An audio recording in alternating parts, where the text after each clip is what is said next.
Praise the Lord and जय मसीह की आप सबको।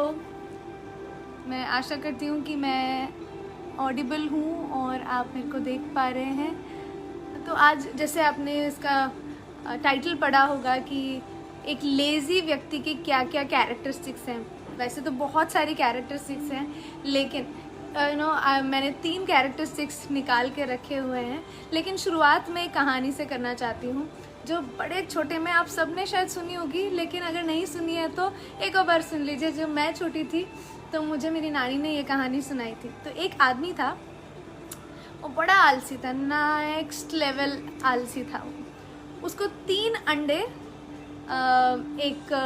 उसकी वाइफ के घर वाले उसको 3 अंडे देते हैं। उस टाइम पे अंडे बहुत गिफ्ट के रूप में दिए जाते थे। तो 3 अंडे दिए थे एक बास्केट के अंदर। तो वो बास्केट लेके अपने ससुराल से अपने घर जा रहा होता है अपनी बीवी के साथ। तो रास्ते में वो क्या करता है, वो बास्केट लेता है, अपनी बीवी को पकड़ाता है, क्योंकि वो खुद भी पकड़ने में बड़ा आलसी है। तो वो अपनी बीवी को वो बास्केट पकड़ा देता है और फिर अपनी बीवी से बात करना शुरू करता है। रास्ते में चलते चलते कहता है कि ये 3 जो अंडे हैं, हम इससे बिजनेस कर सकते हैं, बहुत बड़ी बड़ी चीज़ें कर सकते हैं। तो पत्नी बोली, परेशान तो थी वो बेचारी, बोली कि चलो इसने कुछ सोचा तो काम करने का, तो बताओ क्या है आपका बिजनेस प्लान। तो ये 3 अंडे लेंगे हम इन 3 अंडों को एक व्यक्ति है जिसके पास मुर्गियां हैं, उनको देंगे और हम उससे मुर्गी का फार्मिंग करेंगे।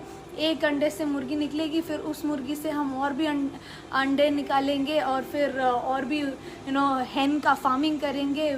हमारे पास बहुत सारे मुर्गियां हो जाएंगी और फिर बहुत सारे अंडे हो जाएंगे। हम उसको बेचेंगे दुकान पे और फिर उससे हमें बहुत सारा पैसा मिलने लगेगा। उस पैसे से हम और भी मुर्गियां और अंडे खरीदेंगे और फिर हम बहुत बड़े बिजनेसमैन बन जाएंगे, बड़े व्यापारी बन जाएंगे। हम उससे बड़ा घर लेंगे, हम ये करेंगे वो करेंगे। करते करते वो इतनी सारी बातें बनाने लगा, इतने सारे उसने सपने देख लिए। अंत में क्या हुआ कि वो इतना खुश हो गया कि अपने हाथ उसने मारा और उसकी पत्नी के हाथ में जो बास्केट था, उस बास्केट पे उसका हाथ लग गया और वो बास्केट और वो अंडा नीचे गिर के वो 3 अंडे टूट गए। तो मॉरल ऑफ द स्टोरी ये हुआ कि प्रोवर्ब्स में भी ये चीज़ लिखा हुआ है कि बातें करने से बहुत कुछ नहीं होता है और you have to work towards it. आपको मेहनत करना बहुत ज़रूरी हो जाता है। Amen, hallelujah. मैं इस प्रकार से प्रोवर्ब्स में पढ़ रही थी कि एक आलसी व्यक्ति सिर्फ मुंह चलाता है, लेकिन एक जो डिलिजेंट व्यक्ति है उसके कामों से, हालेलुया, प्रॉस्पेरिटी होती है, वो बढ़ोतरी करता है। एक आलसी व्यक्ति के हाथ से हमेशा पॉवर्टी रहती है, गरीबी रहती है, गरीबी छाई रहती है। सी गरीबी, इट्स नॉट रॉन्ग टू, मतलब don't take me wrong, but एक आलसी व्यक्ति हमेशा स्ट्रगलिंग फेस में रहता है क्योंकि वो कुछ भी अकम्प्लिश नहीं कर पाता है। लेकिन एक डिलिजेंट व्यक्ति, एक मेहनती आदमी क्या करता है, वो अपने एंड्स मीट करने की कोशिश करता है, मेहनत करके कैसे भी अपने घर पे 2 रोटी लाने के लिए कोशिश करता है, सिर्फ हवाई पुलाव नहीं बनाता है। तो पहला कैरेक्टरिस्टिक क्या हुआ एक आलसी व्यक्ति का? पहला कैरेक्टरिस्टिक ये हुआ कि उसके लाइफ में टाइमिंग का कोई अता पता नहीं रहता है। A lazy man does not have any discipline in his life and does not have any accountability for time, है ना।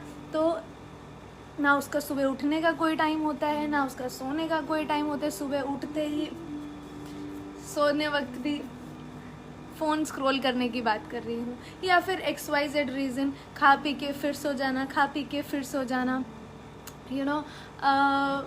एक आलसी व्यक्ति का वन थिंग इज़ दिस, समय का कोई अता पता और ठिकाना नहीं होता है ना। वो कभी भी किसी भी जगह पर सही टाइम पे पहुंचने के लिए नाकामयाब रहता है, चाहे वो चर्च सर्विस ही क्यों ना हो। 10 बजे की चर्च सर्विस में हमेशा 10-15, 10-20, 10:30 से पहले ना पहुंचने का रिकॉर्ड होता है ज़्यादातर आलसी लोगों का। और बहुत ज़रूरी है कि हम अगर if the service is on 10 o'clock, then you must be there by 9:55, 9:45. That is how things should be. एक डिसिप्लिन्ड व्यक्ति हमेशा 5 मिनट पहले उस जगह पे, उस वेन्यू पे पहुंच जाता है. अपना कोई भी काम हो, चाहे ऑफिस हो, चाहे स्कूल हो, चाहे कॉलेज हो, चाहे ऑनलाइन क्लास ही क्यों ना हो, लेकिन एक डिसिप्लिन्ड व्यक्ति हमेशा he is on time and has a time table for his life कि क्या करना है, कैसे करना है. दूसरा, एक लेज़ी व्यक्ति का दूसरा कैरेक्टरिस्टिक क्या है? दूसरा कैरेक्टरिस्टिक ये है कि वो हर चीज़ में बहाना ढूंढ लेते हैं, हर चीज़ में. मतलब there is nothing in this world कि मतलब उससे कुछ करने बोल दो और उसके पास बहाना ना हो कि भाई मैंने वो चीज़ क्यों नहीं की. अगर बोलो कि भाई खाना बना दो तो बोले यार कमर में दर्द हो रहा है, आज समझ में नहीं आ रहा है ये कमर क्यों दर्द कर रहा है इतना.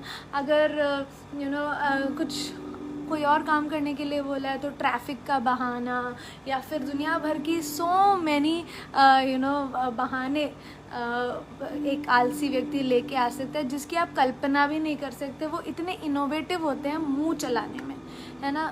मतलब मैंने ज़्यादातर लोगों को देखा है कि जो लोग आलसी होते हैं वो ज़्यादातर मुंह बहुत बढ़िया चला लेते हैं. मतलब उनको बातें करवा लो अमेजिंग, लेकिन काम करने बोलो नॉट, उनसे हो नहीं पाएगा.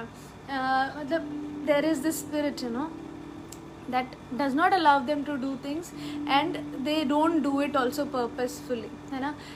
ये दूसरा कैरेक्टरिस्टिक है एक आलसी व्यक्ति का कि वो कभी भी कोई भी चीज़ करने के लिए बहानेबाजी बहुत सारी मारता है ना. और again for joining, God bless you all, see you soon, bye bye.